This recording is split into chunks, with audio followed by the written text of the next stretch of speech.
നമ്മൾ ഉണ്ടാക്കുന്നത് അടിപൊളി ചെമ്മീൻ ബിരിയാണിയാണ്. നമ്മൾ സ്ഥിരമായിട്ട് ഇപ്പോൾ ഈ അടുത്ത കാലത്തെല്ലാം നമ്മൾ ചാനലിൽ ബിരിയാണി കാണിച്ചിട്ടുള്ളതെല്ലാം തന്നെ ചിക്കനും ബീഫും ഒക്കെ ആയിരുന്നു. ചെമ്മീൻ ബിരിയാണി സാധാരണ ഫിഷ് ബിരിയാണിനേക്കാളും കുറച്ചും കൂടി ഡിഫറെൻ്റാണ്. നല്ല ടേസ്റ്റിയാണ്, ഉണ്ടാക്കിയെടുക്കാനും വളരെ എളുപ്പമാണ്. നമ്മൾ ചെമ്മീൻ ജസ്റ്റ് ഒന്ന് ഫ്രൈ ചെയ്തതിന് ശേഷമാണ് ബിരിയാണി വെക്കുന്നത്. അപ്പോൾ അത് എങ്ങനെയാണെന്ന് നോക്കാം. ഇതിന് വേണ്ടിയിട്ട് 1/2 കിലോ ചെമ്മീൻ ഞാൻ വൃത്തിയാക്കി കഴുകി വെച്ചിട്ടുണ്ട്. അതിലേക്ക് 2 ടീസ്പൂൺ മുളക് പൊടി ഇട്ട് കൊടുക്കുന്നുണ്ട്. എരിവ് കുറച്ച് മതി എന്നുള്ളവർക്ക് മുളക് പൊടി കുറയ്ക്കാം. 1/4 ടീസ്പൂൺ മഞ്ഞൾപ്പൊടി, 1/2 ടീസ്പൂൺ ഗരം മസാല, പാകത്തിനുള്ള ഉപ്പ്. ഇത്ര ഇട്ടിട്ട് നന്നായിട്ടൊന്ന് മിക്സ് ചെയ്ത് വെക്കുക. നമ്മളൊരു അരമണിക്കൂർ സമയമൊക്കെ കഴിഞ്ഞതിന് ശേഷമാണ് ഇത് ഫ്രൈ ചെയ്തെടുക്കുക. അപ്പോൾ അതുവരെ ഇതവിടെ മസാലയൊക്കെ പിടിക്കാൻ വേണ്ടിയിട്ട് അങ്ങ് മാറ്റി വയ്ക്കുക. അതിനുശേഷം നമ്മൾ ഒരു പാത്രം അടുപ്പത്ത് വെച്ചിട്ടുണ്ട്. നമുക്ക് കുറച്ച് ഇതിലേക്ക് ഗാർണിഷിങ്ങിനുള്ള സവാള ഒന്ന് ഫ്രൈ ചെയ്തെടുക്കണം. അപ്പോൾ സവാള സ്ലൈസ് ചെയ്ത് തിന്നായിട്ട് സ്ലൈസ് ചെയ്തത് ഇട്ട് കൊടുക്കുകയാണ്. സൺഫ്ലവർ ഓയിലാണ് ഞാൻ ഒഴിച്ചിട്ടുള്ളത്. ഒരു 3-4 ടേബിൾ സ്പൂൺ സൺഫ്ലവർ ഓയിൽ ഒഴിക്കുക. നെയ്യ് വേണമെന്നില്ല ഈ സമയത്ത്. ഇനി ഇതൊന്ന് ഗോൾഡൻ കളറാകുമ്പോൾ ഇതുപോലെ ആകുമ്പോൾ ഫ്രൈ ചെയ്ത് കോരി മാറ്റി വയ്ക്കുകയാണ്. വളരെ കുറച്ച് മതി, ഗാർണിഷിങ്ങിന് വേണ്ടി ഉള്ളതാണ്. അത് കോരി മാറ്റി വെച്ചതിന് ശേഷം നമ്മൾ ഉണക്കമുന്തിരി ഇട്ട് കൊടുക്കുന്നുണ്ട്. അണ്ടിപ്പരിപ്പും കൂടി വേണം. അണ്ടിപ്പരിപ്പ് ഇല്ല എൻ്റെ അടുത്ത്, അതുകൊണ്ട് ഞാനിപ്പോൾ മുന്തിരി മാത്രമേ ഇട്ട് കൊടുക്കുന്നുള്ളൂ. അതേ എണ്ണയിൽ തന്നെ അതും ഒന്ന് ഫ്രൈ ചെയ്ത് കോരി വെക്കുകയാണ്. ഇത് നമുക്ക് ലാസ്റ്റ് ദം ഇടുന്ന സമയത്ത് മാത്രമേ ആവശ്യം വരുള്ളൂ. ആ സൺഫ്ലവർ ഓയിലിലേക്ക് ഞാൻ 1 ടേബിൾ സ്പൂൺ നെയ്യ് ഒഴിച്ച് കൊടുത്തു. ഇനി നമുക്ക് റൈസ് ഉണ്ടാക്കുകയാണ് വേണ്ടത്. അതിലേക്ക് ഒരു ചെറിയ സവാളയുടെ പകുതി, പേരിന് മാത്രം മതി, ഒരു ചെറിയ സവാളയുടെ പകുതി എടുത്തിട്ടുള്ളൂ, സ്ലൈസ് ചെയ്തത് ഇട്ട് കൊടുത്തു. അതിലേക്ക് ക്യാരറ്റ് ഇട്ട് കൊടുത്തു. ക്യാരറ്റ് ചെറുതായിട്ട് അരിഞ്ഞത്. ചിലർക്ക് ക്യാരറ്റ് ഇഷ്ടം ഉണ്ടാവില്ല, അങ്ങനത്തെവർക്ക് അത് ഒഴിവാക്കാം. റൈസിൽ ക്യാരറ്റ് കിടക്കുന്നത് ചിലർക്ക് അത്ര താല്പര്യം ഉണ്ടാവില്ല. ഞാനെന്തായാലും ക്യാരറ്റ് ചേർക്കുന്നുണ്ട്. അതിലേക്ക് 2-3 കഷ്ണം പട്ട, 5-6 ഏലക്കായ, അതുപോലെ ഗ്രാമ്പൂ, ഇത്രയും ഇട്ട് കൊടുത്തിട്ടുണ്ട്. നമ്മൾ 2 കപ്പ് അരിയിലാണ് ബിരിയാണി വെക്കുന്നത്. 2 കപ്പ് ജീരകശാല അരി കഴുകി വെള്ളം വാർത്ത് അവിടെ വെച്ചിട്ടുണ്ട്. അതിലേക്ക് നമ്മൾ 3 കപ്പ് വെള്ളമാണ് ഒഴിച്ചു കൊടുക്കുന്നത്. അതായത് 1 കപ്പ് അരിക്ക് 1.5 കപ്പ് എന്ന കണക്കിലാണ് വെള്ളം ഒഴിച്ചു കൊടുക്കുന്നത്. 1 കപ്പ് അരിക്ക് 1.5 കപ്പ് വെള്ളം തന്നെ. ജീരകശാല അരിയാണെങ്കിൽ ധാരാളം മതിയാവും. പാകത്തിനുള്ള ഉപ്പിട്ട് കൊടുത്തു. അരിക്ക് എത്ര ഉപ്പ് വേണമെന്ന് വെച്ചാൽ അത്രയും ഉപ്പിട്ട് കൊടുത്തു. ഒന്ന് അടച്ച് വെച്ച് കഴിഞ്ഞാൽ പെട്ടെന്ന് തന്നെ വെള്ളം തിളയ്ക്കും. അപ്പോൾ ഇതാ തിളച്ച് വന്നിട്ടുണ്ട്. ഇനി നമ്മൾ കഴുകി വെള്ളം വാർത്ത് വെച്ചിട്ടുള്ള അരി അതിലേക്ക് ഇട്ട് കൊടുക്കുകയാണ് വേണ്ടത്. ജീരകശാല അരിയോ അല്ലെങ്കിൽ കൈമ അരിയോ എടുക്കുക. അതാണ് ഫിഷ് ബിരിയാണി ആകുമ്പോൾ അതാണ് കുറച്ചും കൂടി ബെറ്റർ. അപ്പോൾ ഞാൻ അരി ഇട്ട് കൊടുത്തിട്ടുണ്ട്. ഇനി ഇതൊന്ന് തിളച്ച് കഴിഞ്ഞാൽ ലോ ഫ്ലെയിമിലിടുക. ഈ വെള്ളം വറ്റുന്നതോടുകൂടി റൈസ് റെഡിയാവും. അത്രയേ ഉള്ളൂ പണി. അപ്പോൾ അതവിടെ മാറ്റി വെച്ചു, അടുത്ത അടുപ്പിലേക്ക് മാറ്റി വെച്ചു. ഇനി നമ്മൾ മസാല ഉണ്ടാക്കിയെടുക്കുകയാണ്. അതിന് വേണ്ടിയുള്ള പാത്രം അടുപ്പത്ത് വെച്ചിട്ടുണ്ട്.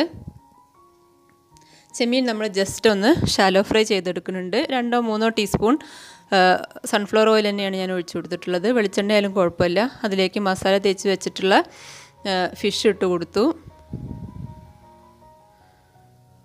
ഒരുപാട് ഓയിലിൻ്റെ ആവശ്യമില്ല, കാരണം നമ്മൾ അങ്ങനെ ഒരുപാട് ഓയിൽ ഒഴിച്ച് കഴിഞ്ഞാൽ നമ്മുടെ മീനിലെ ഈ മസാലയെല്ലാം അതിലേക്ക് ആ കോട്ടിങ് എല്ലാം പോവും.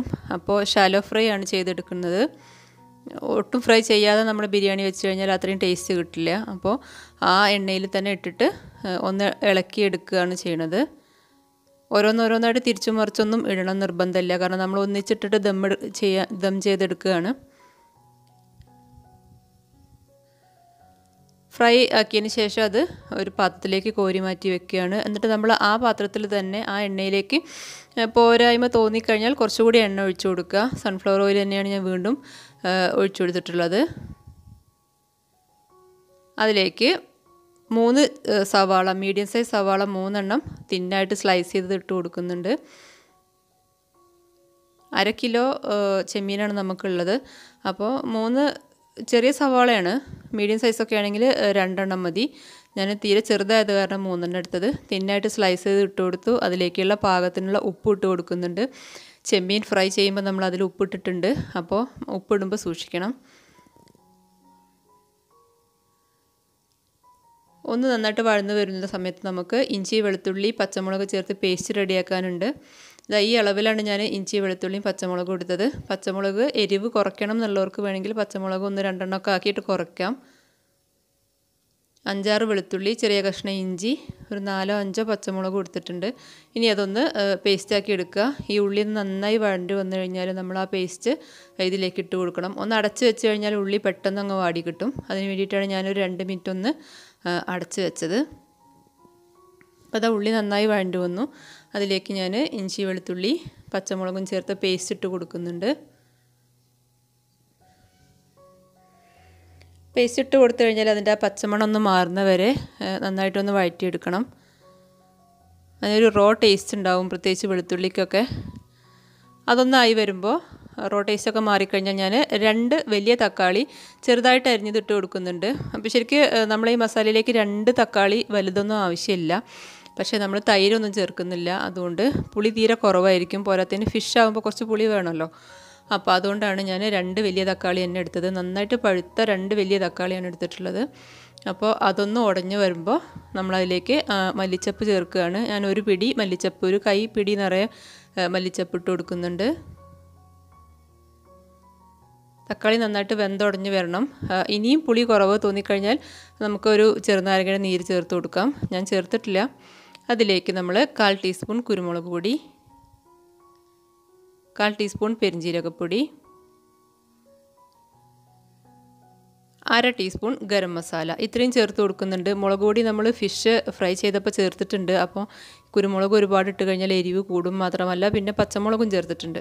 അപ്പോൾ അതുകൊണ്ടാണ് ആ പൊടികളൊക്കെ ഇട്ടതിന് ശേഷം ഒന്ന് വഴറ്റി കഴിഞ്ഞാൽ അതിൻ്റെ റോ ടേസ്റ്റ് ഒന്ന് മാറും. അപ്പോൾ നമ്മൾ ഫ്രൈ ചെയ്ത് വെച്ചിട്ടുള്ള ചെമ്മീൻ ഇട്ട് കൊടുക്കുകയാണ്. ഇനി ഇതിൽ കിടന്നിട്ട് ജസ്റ്റ് ഒന്ന് മസാലയൊക്കെ പിടിച്ചൊന്ന് വേവണം. കുറച്ച് ഗ്രേവിയൊക്കെ ഒന്ന് ഉണ്ടായി വരും നമ്മൾ അടച്ച് വെച്ച് കഴിഞ്ഞാൽ. ഈ സമയത്ത് ഉപ്പുണ്ടോ എന്നൊന്ന് നോക്കുക. നമ്മൾ സവാള വഴറ്റുമ്പോൾ ഉപ്പിട്ടിട്ടുണ്ട്. അതുപോലെ ഫിഷ് ഫ്രൈ ചെയ്യുമ്പോഴും ഉപ്പിട്ടിട്ടുണ്ട്.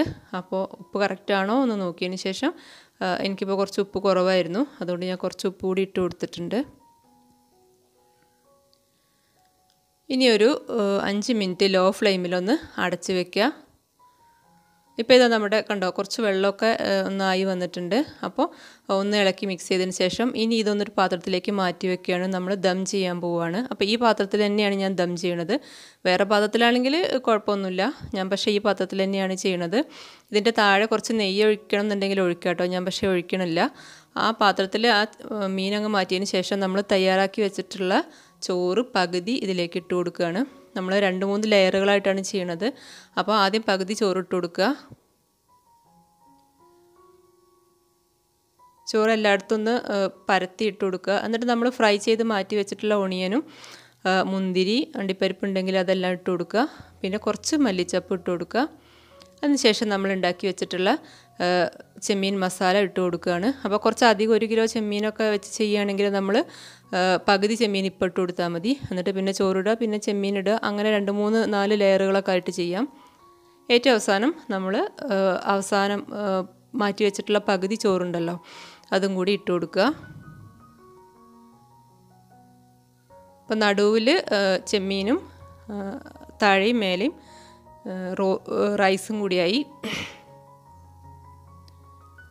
എന്നിട്ട് ഏറ്റവും മുകളിൽ നമ്മൾ ഫ്രൈ ചെയ്ത് മാറ്റി വെച്ചിട്ടുള്ള ഒണിയനും മുന്തിരിയും അതുപോലെ മല്ലിച്ചപ്പും കൂടി ഇട്ട് കൊടുക്കുക. ഇത്രയേ ഉള്ളൂ. ഇനി ഇത് ദം ചെയ്തെടുക്കുകയാണ് വേണ്ടത്. ഏറ്റവും മുകളിലായിട്ട് കുറച്ച് ഗരം മസാല വിതറി കൊടുക്കുന്നുണ്ട്. അതുപോലെ 1 ടീസ്പൂൺ നെയ്യ് ഒഴിച്ച് കൊടുക്കുന്നുണ്ട്. നെയ്യ് നിർബന്ധമൊന്നുമില്ല, പക്ഷേ ഞാൻ കുറച്ച് ഒഴിച്ച് കൊടുക്കുന്നുണ്ട്. നമ്മൾ റൈസിലൊക്കെ നെയ്യ് ഉണ്ടാവും എന്നാലും. ഇനിയൊരു 15 മിനിറ്റ് ലോ ഫ്ലെയിമിൽ അടച്ച് വെക്കുക. ഇത്രയേ ഉള്ളൂ. 15 മിനിറ്റ് കഴിഞ്ഞ് ഫ്ലെയിം ഓഫ് ചെയ്യുക. പക്ഷേ അപ്പോഴേ തുറക്കരുത്. ഒരു അരമണിക്കൂറെങ്കിലും കഴിഞ്ഞതിന് ശേഷം മാത്രം തുറക്കുക. അപ്പോൾ ഇതാ എൻ്റെത് അരമണിക്കൂറൊക്കെ കഴിഞ്ഞിട്ടുണ്ട്. ചോറിൻ്റെ കളറൊക്കെ ഒന്ന് മാറി വന്നിട്ടുണ്ട്. ഇനി ഇതൊന്ന് നന്നായിട്ട് ഇളക്കി മിക്സ് ചെയ്യുക. 15 മിനിറ്റ് ലോ ഫ്ലെയിമിൽ ഇട്ടിട്ട് ഉടനെ തന്നെ തുറക്കരുത്. പ്രത്യേകം ശ്രദ്ധിക്കണം.